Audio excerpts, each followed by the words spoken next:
Mancano una trentina di secondi al via della sesta corsa, una prova di buon livello per 4 anni. Sono in 5 a prendervi parte. Corsa per cavalli vincitori di almeno 16.000 euro nella carriera, con favorito Crono e K. Con il numero 1 è Carisma B, Maurizio Biasuzzi, che sale in salchi alla propria portacolori, allenata da Edwin Lagas, con il 2 Cesare AMG, Francesco Pettinari per il training di Lorenzo Baldi, la scuderia Super Fantastica con il 3 Canto dei Venti, Andrea Guzzinati per il training di Eric Bondo e la scuderia Cumana.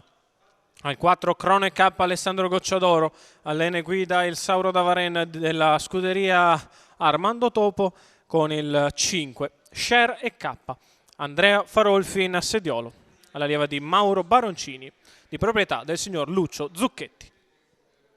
L'allineamento si completa lungo la curva di sinistra e tutti i partecipanti sono a rete. L'autostart prende velocità, si prepara a lasciarli. Ed è veloce Crono e K, che come da copione cerca di andare al comando. All'interno c'è Cesare dei Veltri, Cesare MG, che concede strada a Crono e K.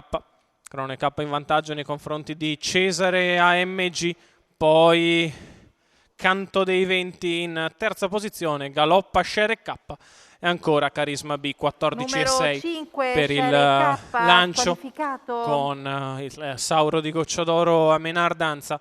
In seconda posizione Cesare MG, poi Canto dei Venti e Carisma B. 32 per il primo quarto di gara, con Crono in vantaggio, Cesare secondo, Canto terzo e Carisma quarta.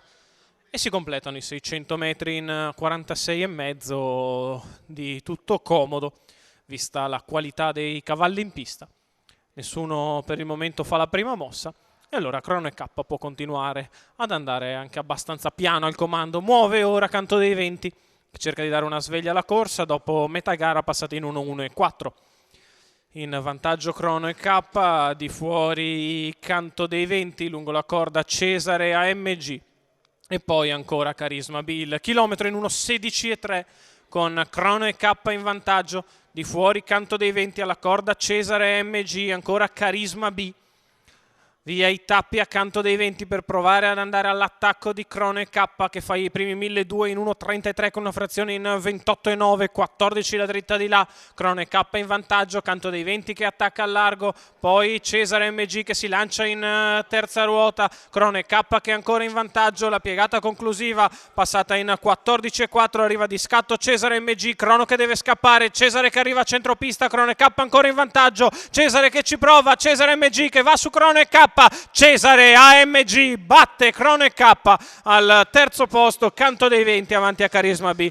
28,6 la chiusa, 57,5 gli ultimi 8, 1,14 il ragguaglio cronometrico e Cesare AMG e Francesco Pettinari vincono a sorpresa nei confronti di un arrendevole Crono e K, che aveva fatto i propri comodi primi 800 metri, ma nel finale il figlio di Oro Puro Bar si ingamba a centropista e viene a battere nettamente il leader iniziale. Il successo di Cesare MG, Lorenzo Baldi al training, la scuderia Super Fantastica, interpretazione perfetta di Francesco Pettinari.